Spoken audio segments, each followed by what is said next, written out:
Welcome to part one of this explainer, where we are tackling a title so immense, so heavy, that we're literally dedicating 2 full parts just to unpack it.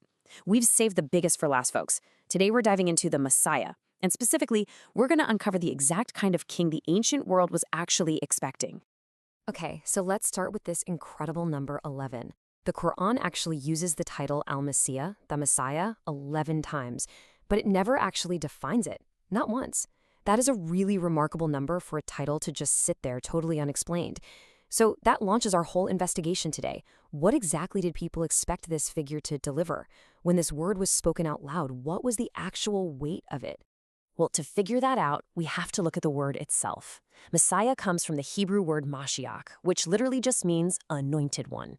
You see, to an ancient ear, this wasn't some vague, mystical concept floating in the clouds. It was a highly concrete role. In ancient Israel, kings, priests, and certain prophets were literally anointed with oil to show that they were set apart for a specific job. But over the centuries, this idea accumulated massive prophetic weight, eventually pointing toward one singular, ultimate anointed ruler. Let's dive right into Section 1, Building the King's Profile Piece by Piece. It all starts with a highly specific promise made to King David. The ancient text says that David's house, his kingdom, and his throne would be established forever. This plants a massive seed. From this moment forward, the hope of a future ultimate Davidic king becomes deeply embedded in the expectation of the people. This wasn't just some temporary political promise. This throne was meant to last forever. And then, the prophet Jeremiah fills in the picture even more. He talks about raising up a righteous branch for David, a king who will reign, prosper, and execute judgment and justice in the earth.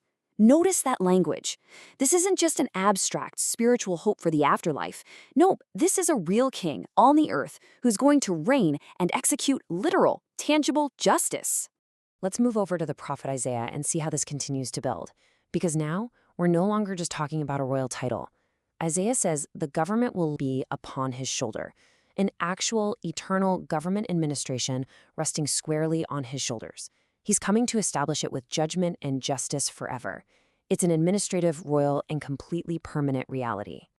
So the crucial point added by Psalm 2 is this unmistakably political and military language. God tells this coming king to ask, and he'll give him the nations for his inheritance. It says he will break them with a rod of iron and dash them in pieces like a potter's vessel. Wow! Whatever else you take away from this, the expectation now officially includes real nations, real enemies, and the absolute authority to shatter them with a rod of iron. Which brings us to Section 2, Conquest and the Puzzle. Because there is a very strange wrinkle here. Here is the tension, and it's genuinely a puzzle. On one hand, you have total victory and worldwide dominion, breaking enemies with an iron rod. But somehow, the prophet Zechariah says this exact same king arrives humbly, lowly, and riding on a donkey. And then it gets even stranger.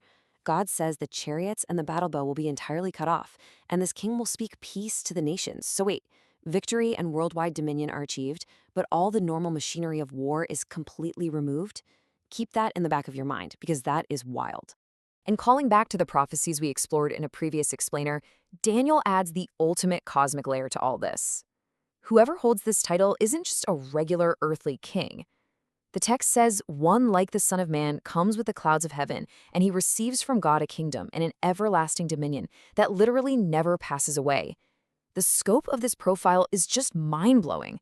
All right, Section 3, History and Expectations. Let's look at the ground-level reality.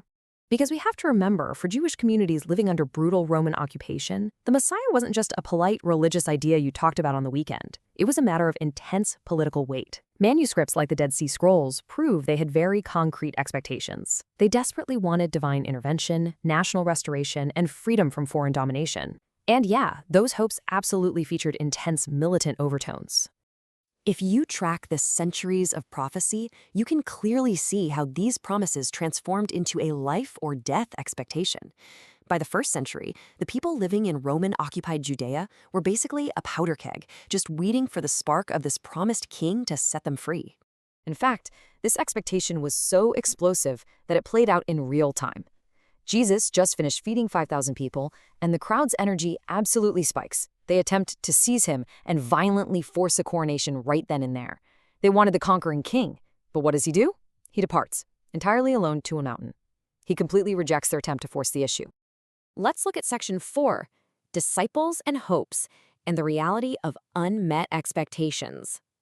Listen to the profound disappointment mixed with this stubborn hope from Jesus' own inner circle.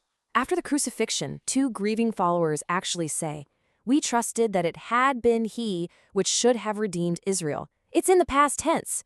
It was a hope they thought completely died on a cross. But then, even after the resurrection, his disciples ask him, "Lord, will you at this time restore again the kingdom to Israel?" They were still explicitly asking for a literal, national, political restoration of their country. And that leads us into section 5, an unresolved tension. There is one final piece to this puzzle. In Psalm 110, King David writes, "The Lord said unto my Lord, sit thou at my right hand." Now, just think about this logically for a second. David is writing about his own future descendant, the coming Messiah. Yet, David calls this future descendant my Lord, treating him as someone entirely greater than himself. It adds a massive, complicated layer to who this coming ruler actually is. And that brings us to the ultimate question. How could any single figure possibly fulfill a profile that is this massive, this contradictory, and this politically explosive? Think about it. An eternal throne, an iron rod, a humble arrival on a donkey, an everlasting cosmic dominion, and a king even greater than David himself. The expectation of the ultimate king is fully built and the tension is completely unresolved. But I promise you, we aren't leaving it here. In part 2, we are going to dive straight into what Jesus actually said about all of this. You definitely won't want to miss it.